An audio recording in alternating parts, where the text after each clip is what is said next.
Bus driver finds child with note at bus stop and takes them home, shocked by the secret. An ordinary night, an empty bus stop, an abandoned child with just a note, and a shocking truth that would change a man's life forever. Snow was falling relentlessly that winter night. Mike, a simple bus driver, was about to finish his last shift when his eyes caught a sight that froze his heart even more than the cold itself. A small, lonely figure sitting on the bench at the bus stop. A boy. Alone. At 11 at night. With just a colorful backpack and frozen tears on his face. Please take care of my son. I can't do this anymore. These words, handwritten on a crumpled note, were just the beginning of a discovery that would shake the foundations of Mike's life. What he didn't know, as he took that child home that night, was that fate had arranged this encounter long before he could have imagined.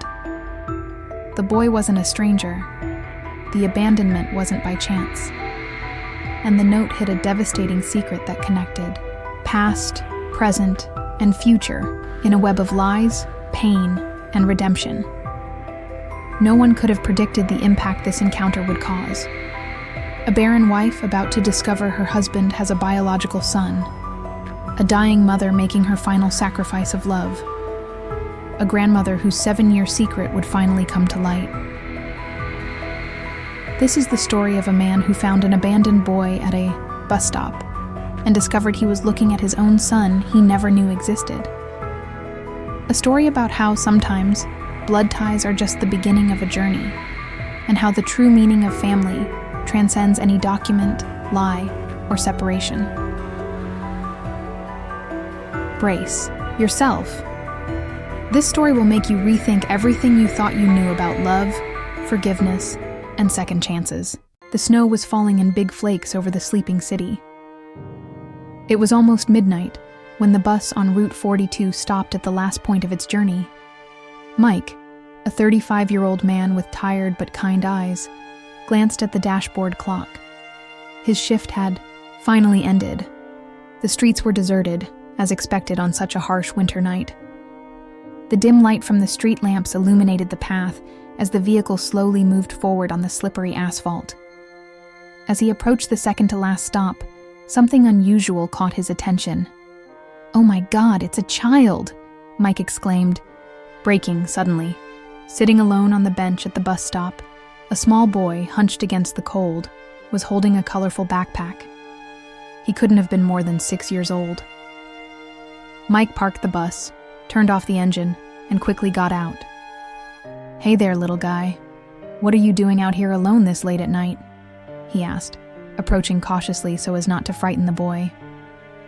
The child looked up. His face was red from the cold, and silent tears left shining trails on his cheeks. "My name is Kevin. My mom left me here with this note." His voice was barely a whisper as he held out a folded piece of paper. Mike took the note with trembling hands and opened it. The handwritten words, written in a hurried and shaky handwriting, made his heart sink. "Please take care of my son, Kevin. I can't do this anymore. He's a good boy and deserves a family that can love him like I can't anymore. He's almost 6 years. Old, healthy, and smart. Forgive me for this desperate act." A lump formed in Mike's throat. He looked at the boy, at the empty street, and then at his watch. The nearest police station was on the other side of town, and child services wouldn't open until morning. "Are you cold, Kevin?" he asked, taking off his own coat and placing it over the boy's shoulders. Kevin nodded, his large brown eyes fixed on Mike with a mixture of fear and hope. "I'm going to take you somewhere warm tonight, and tomorrow we'll figure this out, okay?" Mike said, extending his hand. The boy hesitated for a moment before taking the offered hand. "My mom said I would find someone good at this stop. She said it was important to wait here." On his way back to the bus company depot, Mike couldn't stop thinking about what to do. After clocking out and quickly explaining the situation to the night supervisor, who suggested taking the boy to the authorities immediately, Mike made a decision that would change his life forever. "I'll take him home just for tonight. First thing tomorrow, I'll hand him over to child services." While driving his personal car with Kevin asleep in the back seat, Mike picked up his phone and dialed his wife's number. "Natalie, I'm coming home and I'm bringing someone with me." Natalie was waiting at the apartment door, her face a mixture of curiosity and apprehension. When she saw Mike climbing the stairs with a sleeping child in his arms, her eyes widened. "Mike, who is—" she began, but stopped when she saw the intense look on her husband's face. "Let's put him in the guest bed first," Mike whispered. "Then I'll explain everything." Together, they carried Kevin to the bedroom, took off his muddy shoes, and covered him with a warm blanket. Natalie watched the boy for a long moment, her heart racing in a way she hadn't expected. In the kitchen, Mike showed Natalie the note and explained how he had found Kevin. His wife listened in silence, her hands clutched around a cup of tea that was cooling without being touched. "Tomorrow morning, I'll take him to child services," Mike concluded, running his hands over his tired face. "We didn't have a choice. I couldn't leave him out there in the cold." Natalie remained silent, her eyes fixed on the hallway leading to the room where the child was sleeping. "What if—" she began hesitantly. "What if this isn't a coincidence, Mike?" Mike looked at his wife without understanding. "What are you talking about?" Natalie's eyes shone with held-back tears. "We've been trying to have a child for 7 years. 7 years of crushed hopes, painful treatments, nights of crying. And you, of all people in this city, happened to find an abandoned child." Mike sighed deeply. "Natalie, please, don't start seeing signs where there aren't any. This is serious. We're talking about a real child, not a divine sign." "You don't understand," Natalie insisted, holding her husband's hands. "Last night before going to sleep, I prayed. I prayed like I haven't in a long time. I asked God that if we couldn't have our own child, to at least show us another path to parenthood." Mike shook his head, but couldn't hide the emotion on his own face. "We can't just keep him, Natalie. That would be kidnapping. He probably has relatives, maybe a father who doesn't even know he's missing." "I'm not suggesting we hide him," Natalie replied, her voice firmer now. "I'm suggesting that maybe we could offer ourselves as temporary foster parents while they look for his family or decide what to do." The idea hung between them like a tempting possibility. Mike found himself imagining what it would be like to have that little boy in their lives. "We could give him a stable home, at least for a while," Natalie continued, seeing that her words were finding fertile ground in her husband's heart. "Think about it, Mike. We have an extra room, financial resources, love to give, while they look for a permanent solution. And what if we get attached to him, and then we have to give him back? Have you thought about how painful that would be?" Natalie's eyes filled with determination. "I'd rather risk falling in love with him and losing him than never having tried to love him when he needed it." A soft cry from the guest room interrupted their conversation. Both immediately got up. Kevin was sitting on the bed, hugging his backpack to his chest, with frightened eyes. "Where am I? I want my mom," he sobbed. Natalie approached slowly and sat on the edge of the bed. "Your mom can't be with you right now, Kevin," she said gently. "But you're safe here with us. My name is Natalie, and that's my husband, Mike, who found you at the bus stop. Are you hungry?" The boy nodded timidly, still clutching his backpack. "I'll fix something for you to eat," Natalie smiled, getting up. "Mike will stay here with you, okay?" While Natalie went to the kitchen, Mike sat awkwardly in the chair near the bed. "You have a nice room," Kevin commented, looking around. "It's like the room I always wanted." Something about the simplicity of that statement hit Mike like an arrow. In that moment, looking at the lonely boy in his guest bed, he knew Natalie was right. Regardless of what happened later, they needed to help this child now. Morning arrived, with sunbeams streaming through the cracks in the curtains. Natalie woke up early and prepared a special breakfast, pancakes with chocolate syrup, the kind of festive meal she never had a reason to make in their childless home. Kevin ate enthusiastically, seeming more relaxed than the night before. Mike had called work to let them know he needed a day off to deal with a family emergency.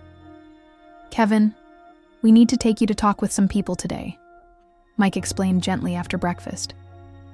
"People who help children find their families." The boy lowered his eyes.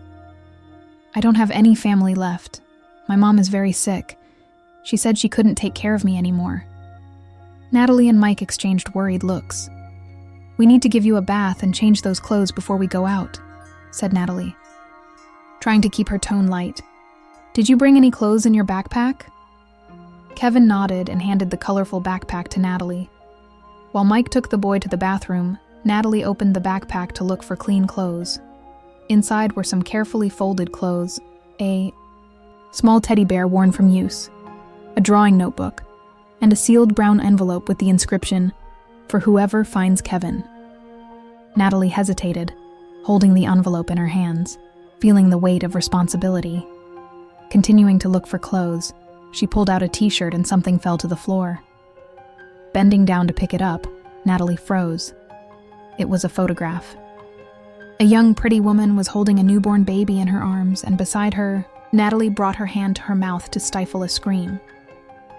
Next to the woman was Mike, 7 years younger, but unmistakably her husband, smiling at the camera with his arm around the woman. Natalie's world seemed to stop. Her hands trembled as she turned over the photograph. On the back, delicate handwriting said, "Olivia, Mike, and Kevin, the day our son was born." "Found any clean clothes?" Mike's voice coming from the hallway snapped her out of her trance. Quickly, Natalie hid the photograph and the envelope in her pocket. "Yes, here they are," she replied, her voice betraying the emotion she was trying to contain. For the next hour, while Kevin watched cartoons in the living room, Natalie struggled with the whirlwind of emotions inside her. Her husband had a son he had never mentioned, a son with another woman, a son who now, by some cruel twist of fate, was sitting in her living room. Finally, unable to bear it any longer, she called Mike into the bedroom. "What is it?" "You look pale," he asked, concerned. Without saying a word, Natalie handed the photograph to Mike. She watched his face go through a sequence of emotions. Confusion, recognition, shock, and finally, horror. "Natalie, I didn't know. I swear on everything sacred that I didn't know." Mike's voice came out strangled, his eyes fixed on the image of a past he didn't know. "Who is she?" asked Natalie, struggling to maintain her composure. Mike sat heavily on the edge of the bed, still looking at the photograph as if it could provide him with answers. "Olivia, my first love before I met you. We broke up almost 7 years ago." "And the baby?" Natalie could barely pronounce the words. "I didn't know, Natalie. I never knew she was pregnant. We split up and I never heard from her again. How is this possible?" Natalie took the envelope from her pocket. This was in his backpack too. "I think it has the answers we need." Mike took the envelope with trembling hands.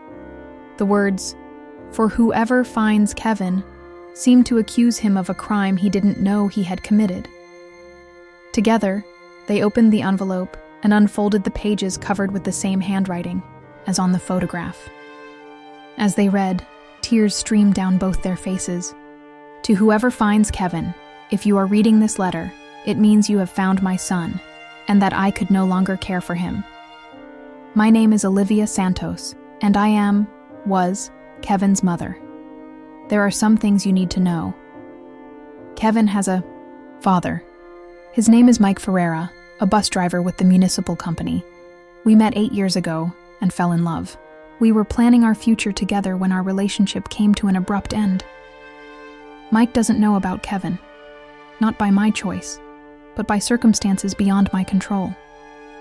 When I discovered I was pregnant, I tried to contact him countless times, but all my attempts were blocked by his mother, Vivian, who never approved of our relationship. She told me that Mike had moved on and wanted nothing to do with me. At the time, I believed her. I was young, scared, and vulnerable. Only later did I discover that she never told Mike about my pregnancy. She separated us to protect her son's future. Mike stopped reading, his face contorted in a mixture of anger and pain. My mother did this? My own mother hid my son from me all these years? Natalie placed her hand on her husband's shoulder, encouraging him to continue reading. I raised Kevin alone with much love and joy, despite the difficulties. I never spoke ill of Mike to him. I always told him his father was a good man who didn't know about him, and that one day, when the time was right, they would meet. 2 years ago, I married another man, Fernando, who was initially kind to us. I thought we would finally have a complete family. But things changed when I was diagnosed with terminal cancer. My husband doesn't want the responsibility of raising a child who isn't his after I'm gone. I only have a few weeks to live, according to the doctors. That's why I made this desperate decision. I researched and discovered that Mike still works for the same bus company, still lives in the same city, still drives Route 42, which passes by the stop where I left Kevin. It was a risky plan, but it was my only hope that fate would bring father and son together again. If you're not Mike and you found this letter, I beg you to look for him. Tell him I always loved him. Tell him I'm sorry I didn't fight harder for him to know his son. Tell him that Kevin is the best part of both of us. And if, by some miracle, you are Mike reading these words, forgive me. Please love our son as I loved him. He needs his father now more than ever. With eternal love, Olivia Santos. Mike dropped the letter, tears flowing freely down his face. I have a son, he whispered, looking toward the living room where Kevin was watching cartoons. I have a 6-year-old son I've never known. A son I couldn't see being born, growing up, taking his first steps. All because of a lie. Natalie was crying too, but there was something in her eyes beyond sadness, determination. We need to find Olivia, she said, surprising Mike. If she's still alive, we need to find her. Kevin needs to say goodbye to his mother, and you need to make peace with your past. Mike looked at his wife with admiration. How can you be so strong? You just found out your husband has a child with another woman, and your first concern is to help this woman? Natalie took Mike's hands in hers. I'm not saying I'm not shocked or hurt. I am. But this isn't about me, Mike. It's about a boy who's losing his mother and just found his father. It's about a woman who's dying and made the ultimate sacrifice to secure her son's future. And yes, it's about you, who had your son stolen by a lie. Mike hugged Natalie tightly, as if afraid she might disappear. I don't deserve you, he murmured, against her hair. Yes, you do, she replied, gently pulling away. Now let's find out where Olivia is. There's another paper in the letter. In the second leaflet, they found the address of the hospital where Olivia was admitted, along with her phone number. There was also an official document, a provisional custody form signed by Olivia, notarized, granting custody of Kevin to Mike Ferreira in the event of her incapacity. She planned everything, said Mike, running his fingers over Olivia's signature. She knew I would find him. Natalie watched her husband, seeing the transformation in his face. In that moment, she understood that nothing would be the same again. Shall we properly meet our son then? She suggested, extending her hand.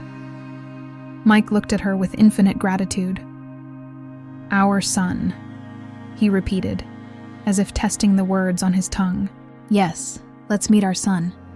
The hospital was quiet that afternoon.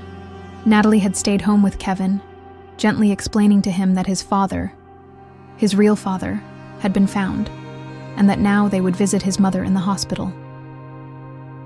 Mike walked through the white corridors, his heart beating hard against his chest.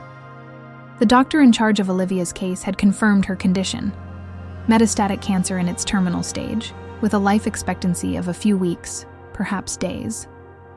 "She's been asking about a boy named Kevin," the doctor said. "I understand why now. Are you the father?" Mike nodded, still unable to believe the reality he was living. "Does she know I'm coming?" "No, but I think it will put her at ease to know her plan worked." With heavy feet, Mike entered room 307. The woman in the bed barely resembled the Olivia of his memory. Her body, once full of life, was ravaged by disease. Her hair, which used to be long and shiny, had completely fallen out due to chemotherapy. But her eyes were the same eyes that were now reflected in his son's face. "Mike?" Her voice was just a whisper. "Is it really you?" Mike approached the bed, unable to hold back tears. "Yes, Olivia. It's me. I found Kevin." A weak smile lit up Olivia's pale face. "So it worked. My crazy plan worked." She stretched out a fragile hand, which Mike held between his. "Did you read my letter?" "I did." "Olivia, why didn't you come to me directly? Why this elaborate plan?" Olivia closed her eyes for a moment, as if gathering strength. "I tried, Mike. In the first few years, I tried several times. Your mother always said you didn't want to see me, that you had moved on, that you had a new life. Eventually, I believed her." She took a deep breath. "When I was diagnosed 6 months ago, I tried again. I called your house, but your mother answered. She said you were married, that you were happy, and that a child from a previous relationship would only cause problems." Anger boiled inside Mike, but he contained it. This wasn't the time for that. "Why didn't you come to the bus company? You could have found me easily." A tear rolled down Olivia's face. "I was afraid, Mike. Afraid that you really had moved on and wanted nothing to do with a child from an old romance. Afraid of rejection.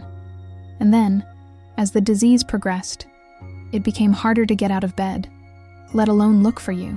Olivia paused, her next words coming with difficulty. "When I realized I was running out of time, I decided on this plan. Kevin always knew about you. I showed him photos, told him stories. He always knew he had a father who was a bus driver, who drove Route 42.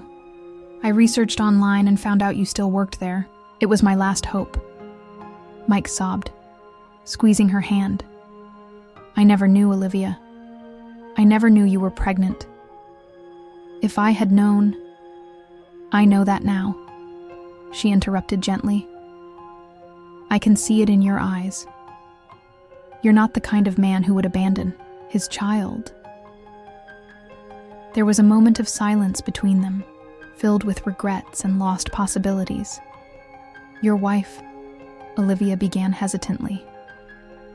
"How did she react?" Mike smiled through his tears. "Natalie is amazing. She was the one who insisted we find you immediately. She's at home with Kevin now, preparing him to come see you." Olivia looked relieved. "I'm glad you found someone like that. Kevin will need a mother." She then asked Mike to open the drawer of the bedside table. Inside was a flash drive. "This is for Kevin. I recorded videos for him to watch as he grows up. Messages for his 10th birthday, 16th birthday, graduation, wedding. All the important moments I won't be there to see." Her voice broke. "There's also one for you, Mike, and one for your wife." Mike took the flash drive, feeling it symbolic. "Wait, I promise he'll watch every single one." Olivia took a deep breath, as if lifting a weight from her shoulders. "Can you bring him tomorrow? I'd like to see my son one last time, and I'd like him to see that everything is okay between his parents." Mike nodded, unable to speak through the lump in his throat. "Mike," Olivia said, her voice suddenly clearer. "I never stopped loving you. Part of me always hoped that one day we would find each other again. Not in the way I imagined, but at least our son will have the father he deserves. And I always kept you in a special place in my heart. Mike replied honestly. I'm so sorry. Things happened this way. Olivia smiled, her eyes shining with unshed tears. Don't be sorry. We have Kevin. And now I know he'll be safe with you. Leaving the hospital, Mike felt transformed. The world seemed different. He had a son. He had responsibilities he never imagined. And he had scores to settle. The next morning dawned clear and cold.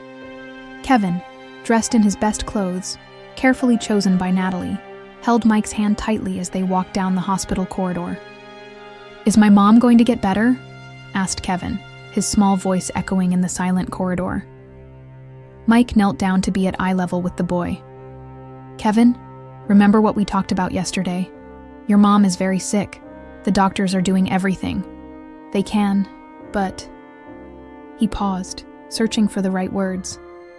Some illnesses are very strong, even for the best doctors. Kevin nodded solemnly. She's going to heaven, isn't she? Mike felt tears burning his eyes. Yes, son. At some point she'll go to heaven, but she wanted very much to see you before that. Natalie, who was a few steps behind giving them privacy, approached and adjusted the collar of Kevin's shirt. Your mom will be so happy to see how handsome you look. Kevin looked at her, his face a mixture of emotions too complex for such a small child. Are you going to be my new mom now? He asked directly. Natalie exchanged a quick glance with Mike before answering. If you want, and when you're ready, I would love to be a mother to you, Kevin. But you'll always have your mom, Olivia, too, in your heart. The answer seemed to satisfy the boy, who nodded and took Natalie's hand as well. And so, the three of them entered Olivia's room, forming an image that none of them would ever forget. Olivia was sitting up in bed, visibly weaker than the day before, but her eyes lit up when she saw Kevin. She opened her arms, and the boy ran to hug her. Mommy, I missed you. I missed you too, my love. I missed you too, said Olivia, holding her son tightly against her chest. She looked over his head at Mike and Natalie, her eyes expressing silent gratitude. Kevin, honey, do you remember everything we talked about regarding your father? Olivia asked softly. Kevin pulled back a little and looked at Mike. Yes. You said he was a really nice bus driver, and that one day I would meet him. And you did, didn't you? Olivia smiled. Exactly like I said would happen. He found me at the bus stop, like in the story you always told, said Kevin. But why did you leave me there, Mommy? I was scared. Olivia's face contracted with pain. Not physical, but emotional. I know, my love, and I ask for your forgiveness for that. But I knew your father would pass by there, and that he would take care of you. It was the only way to make sure you two would meet. Kevin looked confused. But why didn't you come too? Mike and Natalie held their breath, knowing how difficult this question was. Olivia caressed her son's face. Because Kevin, soon I won't be able to be with you every day anymore. Mommy is very sick, and when people get as sick as I am, sometimes they have to go to heaven. And in heaven, I can only watch over you from afar. I can't hug you anymore, or make your dinner. Kevin began to cry silently. I don't want you to go to heaven. I didn't want to go now either, my love. I wanted to see you grow up, go to school, graduate, get married. Olivia struggled to contain her own tears. But I can't choose that. What I can choose is to make sure you'll be with people who love you very much. Your father, Mike, already loves you, even though he's known you for such a short time. And Natalie does too. Natalie, who had remained discreetly near the door, stepped forward when Olivia extended her hand to her. Natalie, Olivia said softly, I know this must be strange for you, discovering about Kevin, about me, but thank you for opening your heart to him. Natalie held Olivia's hand, surprised by the strength, that still emanated from those fragile fingers. "I'll love him as if he were my own," promised Natalie, her voice choked with emotion. "And I'll do everything possible to ensure he never forgets how much his mother loved him." Olivia smiled through her tears. "Kevin, I want you to know that it's okay for you to love Natalie too. It doesn't mean you're forgetting me or betraying me. It means your heart is big enough to love many people." The boy nodded, his small face solemn as he processed information too difficult for someone so young. "And Natalie," Olivia continued, "on the flash drive I gave Mike, there's a letter for you too. There are things I'd like to say to you, Mother, to Mother." Mike watched the scene with his heart full of contradictory emotions.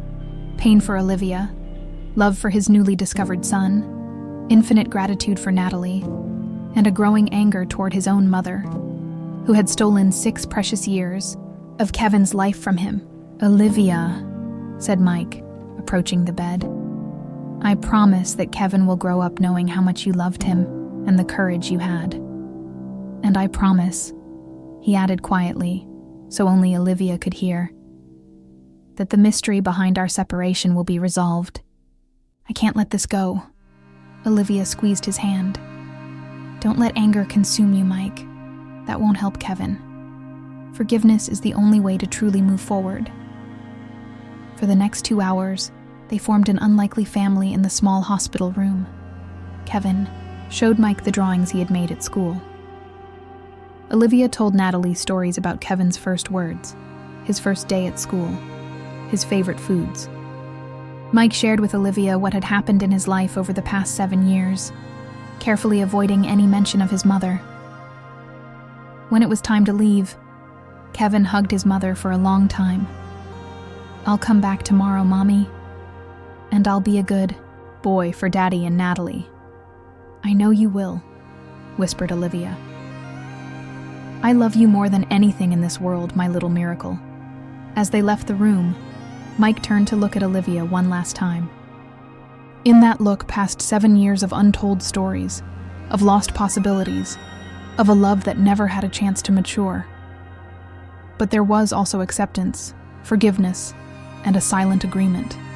Kevin's well-being would come above all else. The following days established a routine. In the morning, Mike would go to work while Natalie stayed with Kevin. In the afternoon, they would take the boy to visit Olivia. At night, they would gather around the table for dinner, trying to create a sense of normalcy amid the emotional turmoil. On the 7th day after the meeting at the bus stop, Olivia took a significant turn for the worse. The doctors warned that the end was near. Mike and Natalie canceled their commitments and took Kevin to the hospital. The room was different. More machines, more tubes, more heavy silence. Olivia could barely keep her eyes open, but her face lit up when she saw Kevin. "My little prince," she murmured, her voice almost inaudible. "Come here." Kevin approached hesitantly, frightened by all the machines. Mike gently lifted him so he would be at his mother's face level. "Mommy is very tired today," explained Olivia, each word a visible effort. "But I really wanted to see you." "Are you going to get better, Mommy?" asked Kevin, tears already forming in his eyes. Olivia exchanged a quick glance with Mike before answering. "Not this time, my love. I think today is the day I'm going to heaven." Kevin began to sob, and Mike hugged him tightly. "Shh, it's okay," Olivia consoled. "It's not goodbye forever. I'll always be watching over you. And one day, a long time from now, we'll meet again." She gestured for Natalie to come closer. "Natalie, my friend," said Olivia, holding the other woman's hand. "Please take care of my boys." Natalie nodded, unable to speak through her tears. "Kevin," Olivia continued, her voice growing weaker. "Do you remember our special song? The one I sang to you every night before bed?" Kevin nodded, still sobbing. "When you miss me, ask your father or Natalie to sing it to you," And whenever you hear that song, know that it's my way of saying, I'm with you. With trembling hands, Olivia removed a small necklace she was wearing, a simple silver heart, and placed it in Kevin's hand. This was the necklace my mother gave me, and now it's yours. Keep this for when he's older, she said, handing another envelope to Mike. These are the documents you'll need. Birth certificate, health card, everything. Mike took the envelope, feeling helpless in the face of approaching death. Thank you for our son, said Olivia, her gaze fixed on Mike. I did many wrong things in life, but he was the most right thing. Take him now. I don't want him to see me like this. Natalie gently took Kevin, promising to take him for hot chocolate in the hospital cafeteria. Kevin protested a little, but eventually agreed when his mother promised that he would see her again before going home. When they were alone, Olivia looked deeply into Mike's eyes. Listen to me, she said with sudden clarity. Your mother, Vivian. She didn't do this out of malice. Mike felt anger boiling again. How can you say that? She stole 6 years of my son's life. She was scared, explained Olivia. Scared that you would abandon your dreams because of an unplanned pregnancy. Scared that I wasn't good enough for you. Vivian told me you had just been promoted, that you were starting a new life. She thought she was protecting you. That doesn't justify— No, it doesn't justify it, Olivia interrupted. But try to understand. Forgive her, Mike. Not for her, but for yourself. For Kevin. You're a family now, and he needs his grandmother too. Mike didn't answer, his face a mask of conflicting emotions. Promise me, Olivia insisted, her voice failing. Promise that you'll try to forgive. I promise to try, he finally responded. Olivia smiled, seeming satisfied. Then her face changed, as if suddenly seeing something beyond Mike. My mother is here, she murmured, her eyes fixed on an empty spot in the room. She's come to get me. She looks so beautiful. Mike held her hand tightly, feeling it growing, cold under his touch. It's okay, Olivia. You can go with her. Kevin will be safe. I know, whispered Olivia, her gaze returning to Mike one last time. I always knew. Her last breath was as soft as a summer breeze. Mike sat holding her hand for a long time, silently saying goodbye to the woman who, in another life, might have been his destiny. When he finally left the room, he found Natalie and Kevin in the waiting area. The boy ran to him. Daddy, can we see Mommy now? Mike knelt down, holding his son's small shoulders. Kevin, your mom just went to heaven. She wanted so much to stay, but the illness was too strong. The boy's eyes filled with tears, but he didn't seem surprised. Somehow he knew. Is she with Grandma Joanna now? Yes, replied Mike, remembering that Olivia had mentioned her mother had already passed away. They're together, watching over you. In that moment, Kevin threw himself into his father's arms and cried as only a child who has lost their mother can cry. Mike held him tight, his own pain amplified by his son's suffering.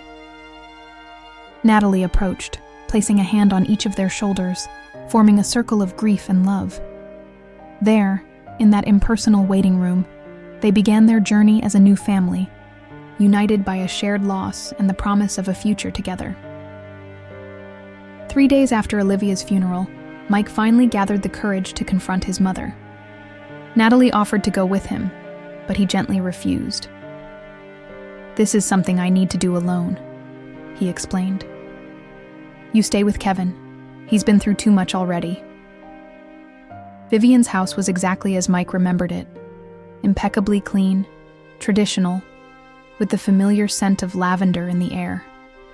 His mother, a 60-year-old woman with always well-groomed gray hair, opened the door with a smile that quickly disappeared when she saw her son's expression. Mike? What happened? She asked, genuine concern in her voice. "We need to talk, Mom," he said coldly, entering the house without waiting for an invitation. Vivian followed him to the living room, confused by the unusual attitude of her always respectful son. "You're scaring me, son. What's wrong?" Mike took the photograph from his pocket, the same one Natalie had found in Kevin's backpack, and placed it on the coffee table. "Do you recognize this?"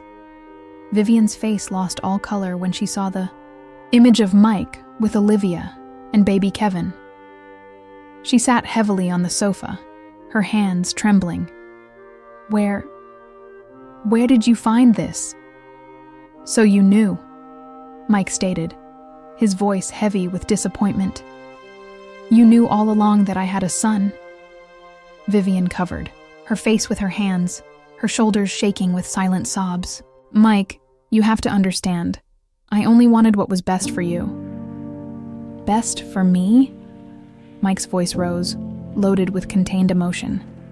"How could hiding my own child be what's best for me?" "You had just been promoted," Vivian argued. "You had plans to study, to grow in the company. That girl, Olivia, she was very young, had no stability. A child at that moment would have ruined everything." Mike ran his hands through his hair, frustrated. "It wasn't your decision to make, Mom. He was my son, my responsibility, my right to know he existed." "I know that now," cried Vivian. "But at the time, it seemed like the right thing to do. You were so happy with your new projects. And when you met Natalie, you seemed so perfect together. I was afraid that if you knew about the boy, everything would fall apart." "Well, now I know," said Mike, trying to control his anger. "And you know how I found out. Kevin was abandoned at a bus stop with a note.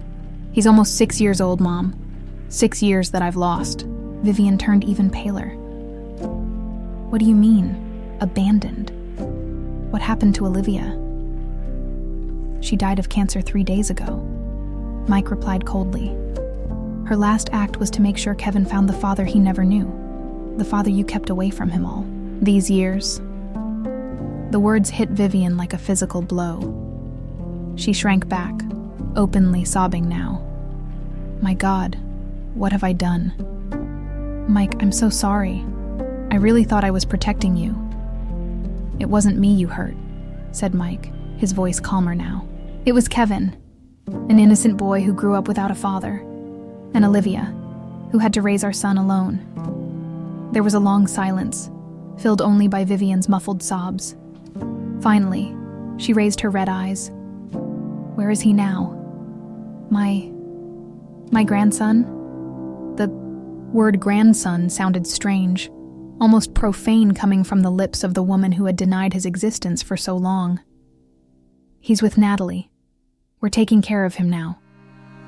"Natalie knows?" Mike nodded. "She's been amazing. She's helping Kevin deal with losing his mother and adjusting to his new life." Vivian looked genuinely surprised. She accepted it. Just like that? "It wasn't easy for anyone," Mike replied honestly. "But Natalie understands that Kevin is innocent in all this. And unlike you, she respects that decisions about our family are ours to make, not hers." The blow was harsh, but deserved. Vivian lowered her head. Can I meet him someday?" Mike hesitated. Part of him wanted to punish his mother, deny her access to the grandson she had hidden for so long.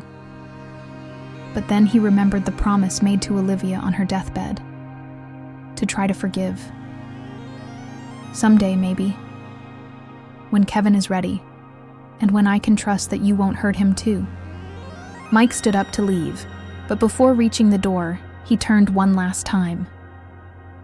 "You know what's ironic, Mom? You always talked about how a child would change my life for the worse. But in these few days with Kevin, even amid the sadness, I've found a purpose I never knew I was missing. He's not a burden. He's a gift."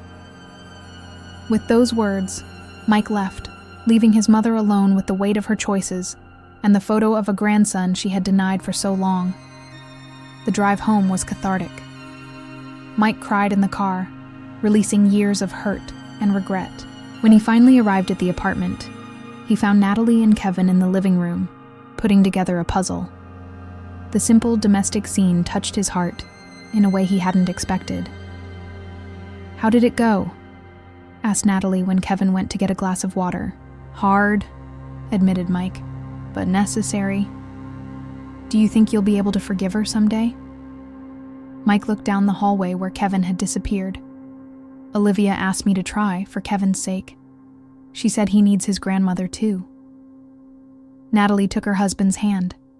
Olivia was a wise woman. Mike nodded, feeling a new determination growing within him.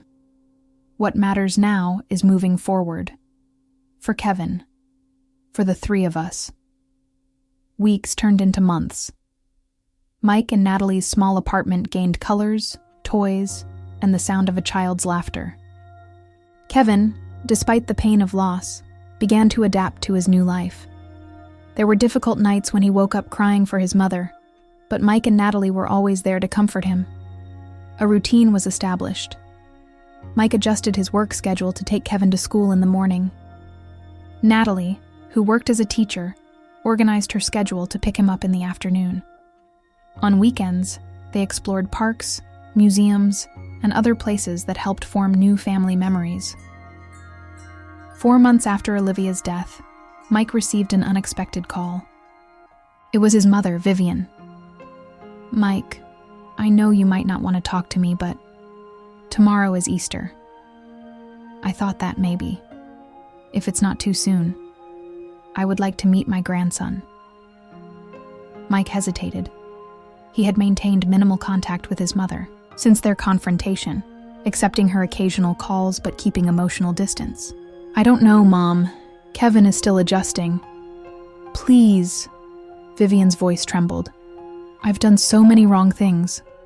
I just want a chance to do something right." After hanging up, Mike discussed the matter with Natalie. "What do you think? Is it too soon?" Natalie reflected for a moment. "Why don't we ask Kevin? He's been handling all of this with more maturity than many adults would." That night during dinner, Mike casually mentioned, "Kevin, tomorrow is Easter.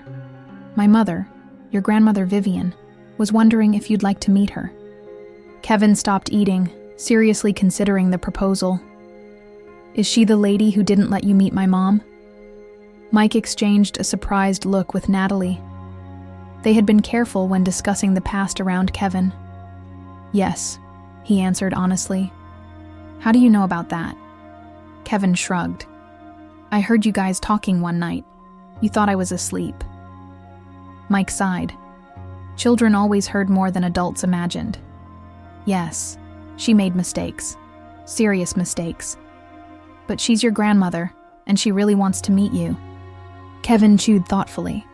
"Mom always said we should give people a second chance, that everyone deserves forgiveness."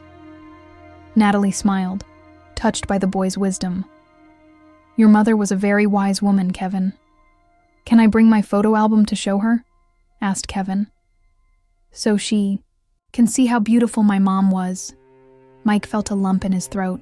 "Of course, son. I'm sure she'll love that." The next day, the car stopped in front of Vivian's house. Kevin, holding his precious photo album, looked nervous but determined. Mike and Natalie walked on either side of him, offering silent support. Vivian opened the door, visibly anxious. She had prepared the house for the occasion. Cakes, chocolates, a festive table, and even some carefully wrapped presents. When her eyes fell on Kevin, she brought her hand to her mouth, emotional. "You look so much like your father when he was your age," she murmured. Kevin stepped forward, surprising everyone with his initiative. "Hello, ma'am. I'm Kevin. I brought pictures of my mom to show you." Vivian's eyes filled with tears. She knelt, down to her grandson's height. "I'd love to see your mom's pictures, Kevin. And please, you can call me Grandma Vivian." The lunch was initially tense, with careful conversations and awkward silences. But as the hours passed, the ice began to melt. Kevin charmed Vivian with stories about his school and his drawings. He proudly showed her the photos of Olivia, explaining each one in detail. This was on my 5th birthday. Mom made a chocolate cake even though she was very tired because of the medicine. Vivian listened attentively, asking genuine questions, showing real interest in her grandson's life and in the woman she had kept away from her son. In her eyes, Mike could see genuine remorse. When it was time to leave, Vivian knelt again in front of Kevin. "Thank you for visiting me today, Kevin. It means a lot to me. I hope we can see each other again soon." "You can come have dinner at our house any day," Kevin replied. "Right, Daddy?" Mike, surprised by the spontaneous invitation, found himself nodding. "Sure, whenever you want." In the car, on the way home, Mike reflected on the day.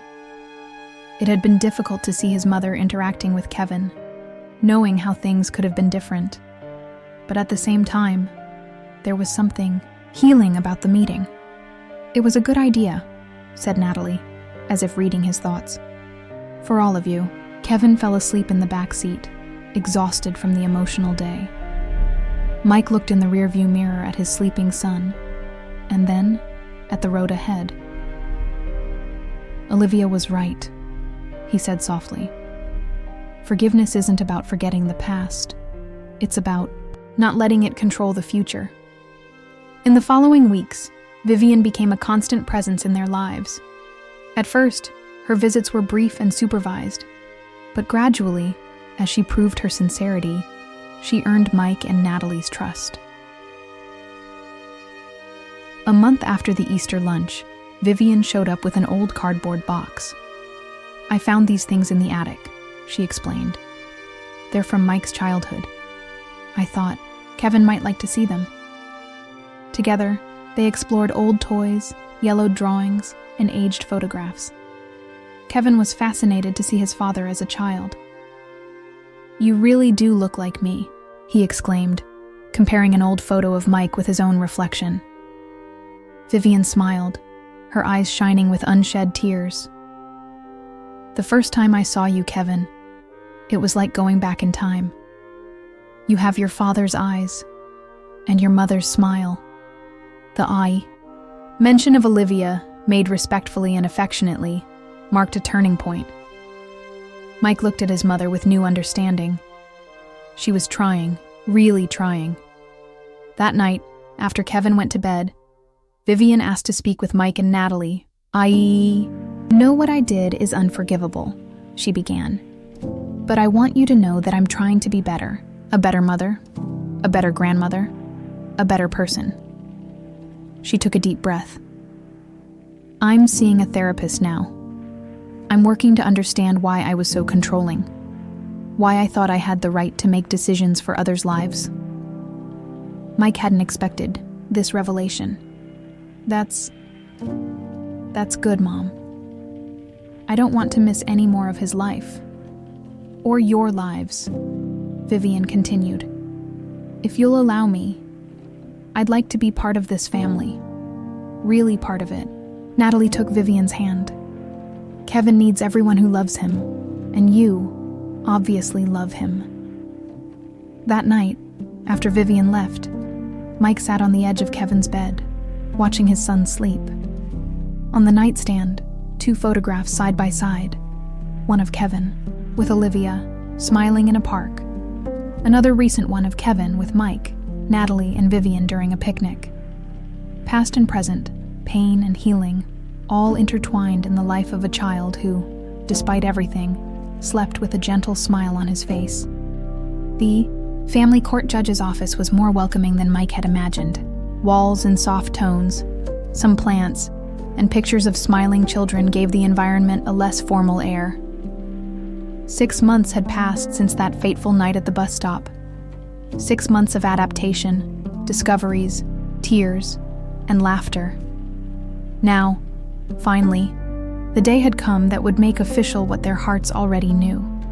They were a family. Mike, Natalie, and Kevin sat side by side, all dressed formally for the occasion. Kevin swung his legs nervously, his small navy blue suit carefully, chosen for the day. In the first row behind them, Vivian waited silently, a handkerchief already prepared in her hands. Judge Claudia Mendez, a middle-aged woman with kind eyes, leafed through the documents in front of her. "Well, it seems we have an interesting situation. Here," she commented, looking over her glasses. "Mr. Mike Ferreira, you are the biological father of the minor Kevin Santos Ferreira, correct?" "Yes, Your Honor." "And Mrs. Natalie Ferreira, you are here today to formalize the adoption of the minor, even though he is your husband's biological son?" Natalie nodded, squeezing Kevin's hand. "Yes, Your Honor. I want to be legally what I already am in my heart, Kevin's mother." The judge smiled, then turning to the boy. "And you, Kevin? Do you understand what's happening today?" Kevin looked at Natalie, and then at the judge. "Natalie is going to be my paper mom, but my mom Olivia will always be my mom in heaven." There was a murmur of emotion in the room. The judge nodded, visibly touched. "Very well explained, Kevin." She turned to the adults. "The social worker's reports are excellent. It's evident that the minor is well adjusted and happy in his new home. All legal requirements have been met." She paused, looking at the family in front of her. "I don't always have cases with happy endings in this room. Often I have to make difficult decisions that separate families instead of uniting them.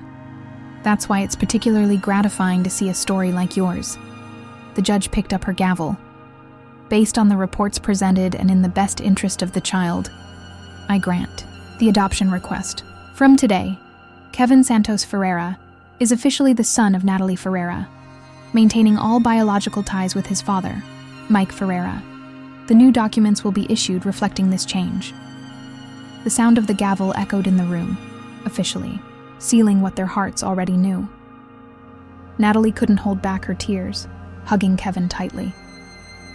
Mike wrapped his arms around both of them, forming a perfect circle of love. Vivian approached timidly, not wanting to interrupt the moment. "Congratulations, Ferreira family," she said, handing a small package to Kevin. "A gift to mark this special day." Kevin opened the package carefully. Inside was a silver frame with a photograph. Olivia holding baby Kevin, with a space next to it for a new photo. "So you'll always have both your mothers close by," Vivian explained softly. Natalie hugged her mother-in-law, the two women united by their love for the same child.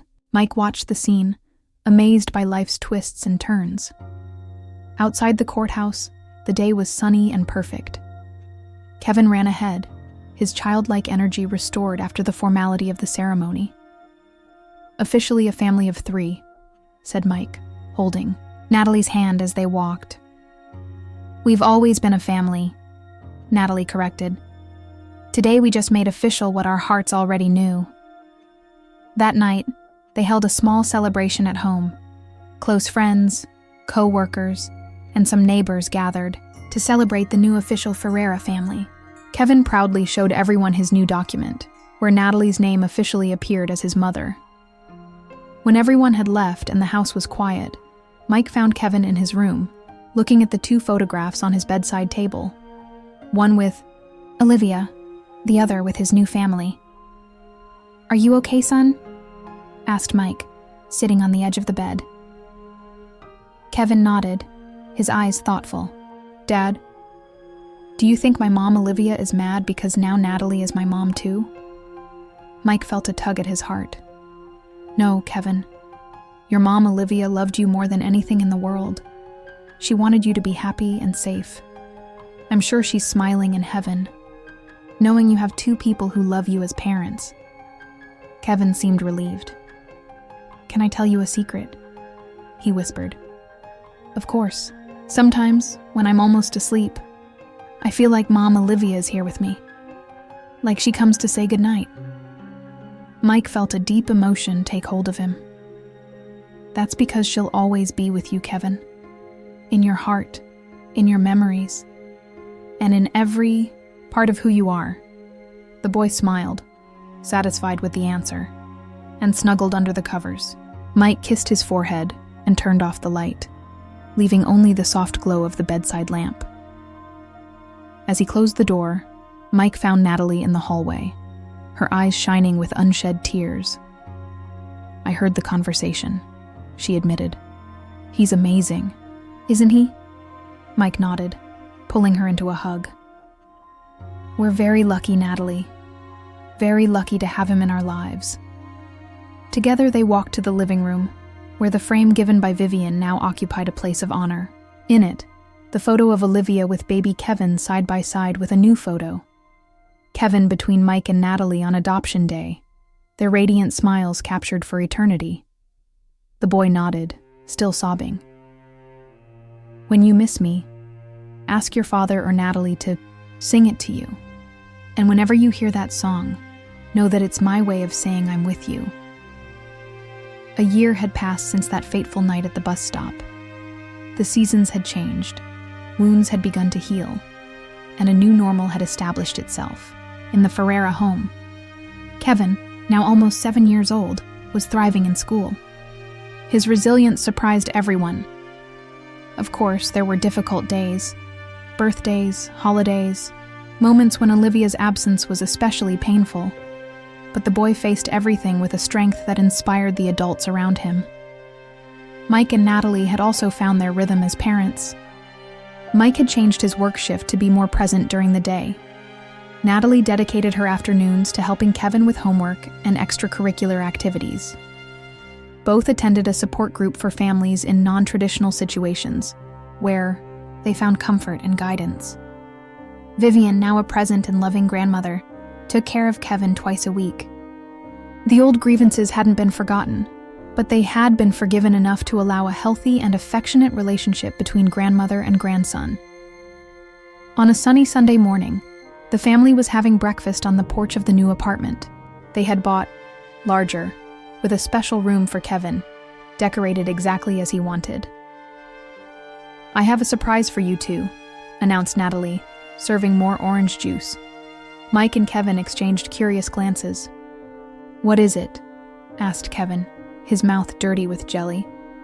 Natalie smiled, placing a pregnancy test on the table. "We're expecting a baby."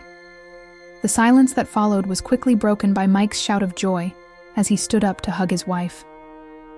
After years of trying, when they had already given up on the idea of a biological child, the miracle had happened. Kevin watched the scene with an indecisive expression. "Kevin?" called Natalie, noticing his silence. "Aren't you happy about the news?" The boy played with the fork on his plate, avoiding looking at the adults. "Will you still want me when the baby comes?" he finally asked, his voice almost a whisper. Mike and Natalie exchanged understanding looks. They had expected this reaction. "Kevin, come here," called Mike, sitting down again and pulling his son onto his lap. "When you came into our lives, our love didn't diminish, it grew. The same will happen with this baby. Love isn't like a cake that gets divided into smaller pieces when there are more people. It's like a flame that gets bigger with each new person it illuminates. You'll be an older brother," added Natalie, sitting down beside them. "And that's very special. You'll be able to teach the baby so many things, protect them, be their best friend." Kevin thought for a moment before asking the question that really worried him. "Will the baby call me brother even though I'm adopted?" "Of course," Mike replied firmly. "Family isn't defined by blood, Kevin. Family is defined by love. You are my son just as much as this baby will be, and you two will be siblings, without any difference." Slowly, a smile began to form on Kevin's face. "Can I choose the baby's name?" Mike and Natalie laughed, relieved by the change in mood. "You can suggest some names and we'll consider them," Natalie negotiated. "If it's a boy, can it be Olivio, like my first mom?" The sincere request touched the adults' hearts. "That's a beautiful tribute," said Natalie, moved. "We'll put it on our list." The following months were filled with preparation, not just for the baby's arrival, but also for Kevin's transformation into an older brother.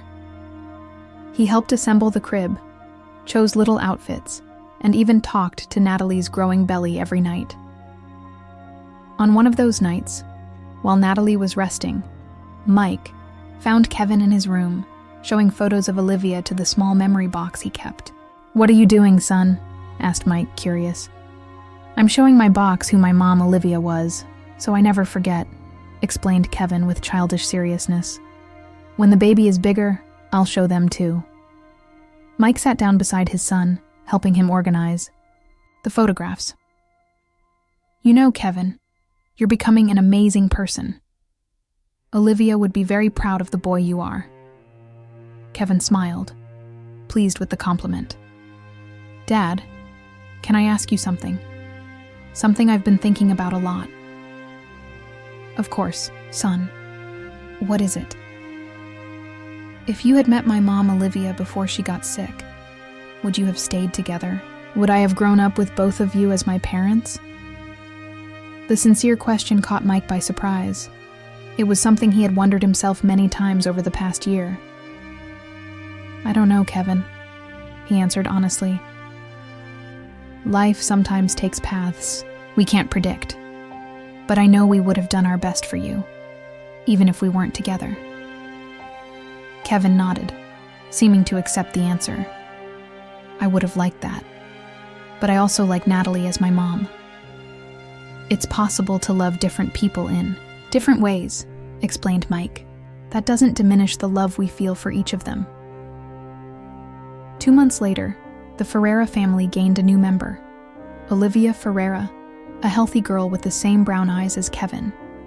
The name was unanimous, a tribute to the woman who, even without knowing it, had connected all of them. Kevin took on his role as older brother with seriousness and pride. He was the one who explained to visitors how to hold his sister correctly, the one who carefully stored the clothes she no longer wore, the one who insisted on having a photo of his little sister on his bedside table, next to the photo with Olivia. On a quiet afternoon, while Natalie was breastfeeding little Olivia and Mike was preparing dinner, Kevin entered the kitchen with a determined expression. "Dad, I need to tell you something important." Mike stopped what he was doing, recognizing the seriousness in his son's tone. "What is it, son?" "I've decided what I want to call Natalie from now on," he announced. Mike and Natalie exchanged curious glances. "And what would that be?" asked Natalie from the living room. "I want to call you Mom," said Kevin, looking at Natalie. "Just Mom, without Natalie before it. Because that's what you are." Natalie felt tears spring to her eyes. "Are you sure, sweetheart? We don't need to change anything if you don't want to." Kevin nodded with conviction. "I'm sure. I can have 2 moms, can't I? One in heaven and one here." "Yes, you can," confirmed Mike, emotional. "And you're very lucky because of that." That night, after the children were asleep, Mike and Natalie talked about how far they had come since that fateful night of the encounter, about how their lives had been completely transformed by the boy found at a bus stop. "Sometimes I wonder what would have happened if you hadn't been driving that route on that specific night," commented Natalie, nestled in her husband's arms. "I believe some encounters are predestined," replied Mike thoughtfully. Olivia knew exactly what she was doing when she left Kevin at that specific stop. She must have loved you both very much. "Yes," agreed Mike, looking at the newly framed family portrait on the wall. Him, Natalie, Kevin, and little Olivia. And now, we continue her legacy of love. 5 years had passed since the night that forever changed the Ferreiras' lives. Kevin, now 11 years old, was an intelligent and sensitive boy, always ready to protect his 4-year-old sister Olivia. Little Olivia, in turn, adored her older brother, following him everywhere like a shadow. It was a special Sunday, the anniversary of Olivia's death, Kevin's biological mother. As they did every year, the family visited her grave in the morning, leaving fresh flowers and allowing Kevin to have a private moment to talk with his first mother. Later that day, while Mike prepared a barbecue in the backyard of the house they had bought 2 years before, Natalie watched the children playing. Kevin had created a make-believe game where he was a bus driver who rescued lost people. Olivia, in her flowery dress, was the passenger who needed to find her way home.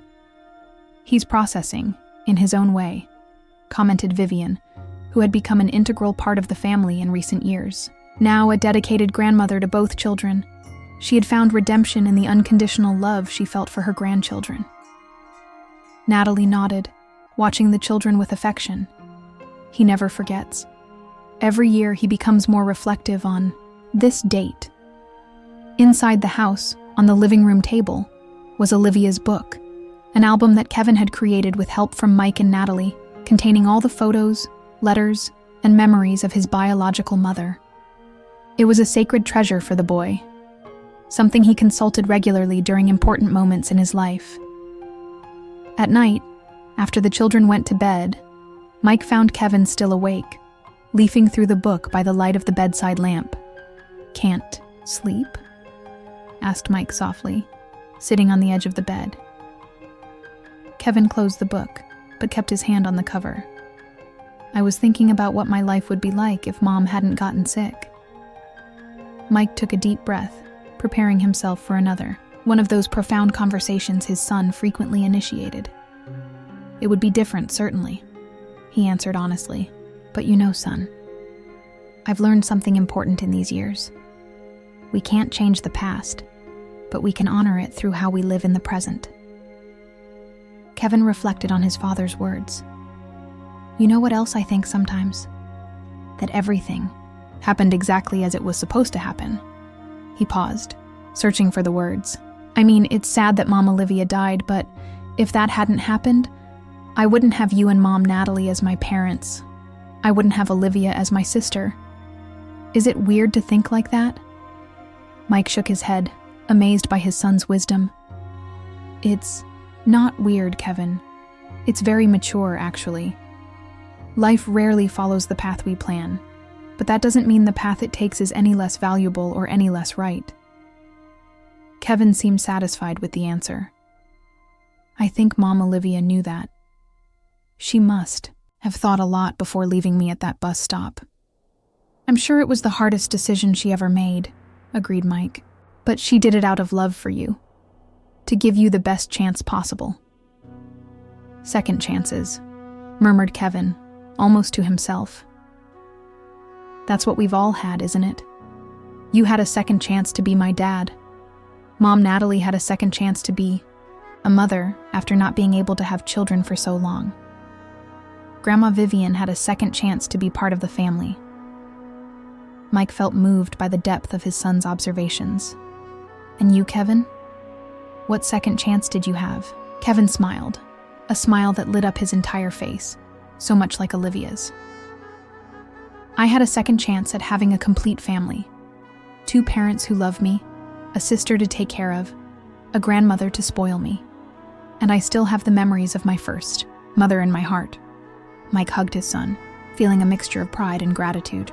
"You know, I used to wonder why things happened the way they did," confessed Mike. "Why your grandmother Vivian hid your existence from me, why Olivia got sick, why you were left at that specific bus stop. But now I understand that some questions don't have simple answers. What's important is what we do with the circumstances we're given." Kevin nodded, absorbing his father's words. "Like a puzzle," he said after a moment. "All the separate pieces don't make sense, but when we put everything together, we see the complete picture." Mike smiled, kissing his son's forehead. "Exactly like that. And our complete picture is beautiful, isn't it?" Kevin smiled back, carefully placing the book on the bedside table. "It's the most beautiful of all," he agreed, settling under the covers. As Mike turned off the light and gently closed the bedroom door, he couldn't help but think about how that boy, found by chance on a cold night, had become the center of an entire universe. How a desperate action by a dying mother had triggered a series of events that culminated in healing, forgiveness, and a new definition of family. In the living room, he found Natalie waiting with 2 glasses of wine. "How is he?" she asked, handing a glass to her husband. "Wiser than any 11-year-old should be," replied Mike, sitting down beside his wife. "We were talking about second chances." Natalie smiled, resting her head on her husband's shoulder. "I think we've all learned something about that in the last few years." They toasted silently, their minds going back to that fateful night 5 years ago. A bus stop, a lonely boy, a desperate note. The moment that had marked the end of one story and the beginning of another. From the children's room came a soft cry. It was Olivia, probably having a nightmare. Before either parent could get up, the sound of small footsteps was heard in the hallway. "Don't worry," came Kevin's voice. "I'll take care of her." Mike and Natalie exchanged emotional glances, listening to Kevin enter his sister's room, his gentle voice calming the little girl. "It's okay, Olivia. Your big brother is here. I'll tell you a story so you can go back to sleep." Life had given all of them a second chance. But perhaps the greatest gift of all had been the opportunity to redefine the meaning of family, not just by blood ties or legal documents, but by the daily commitment to love one another, despite the circumstances, despite the past, always looking to the future with hope and gratitude. In that house, built on foundations of loss and discovery, of pain and healing, something beautiful and lasting had flourished. The understanding that the greatest blessings sometimes come disguised as tragedies, and that love, in all its forms, is the most powerful force for transforming broken lives into stories of redemption. In little Olivia's room, Kevin finished his improvised story. And so, the bus driver found the lost boy and took him home. And even though the path was difficult and full of unexpected turns, they discovered they were exactly where they were meant to be. Did this story touch your heart? Make sure to subscribe to our channel for more emotional stories like this one. Don't forget to share with friends and family who would appreciate this beautiful tale of second chances. Hit that like button to help us reach more people with stories that matter. Leave a comment below telling us what you thought.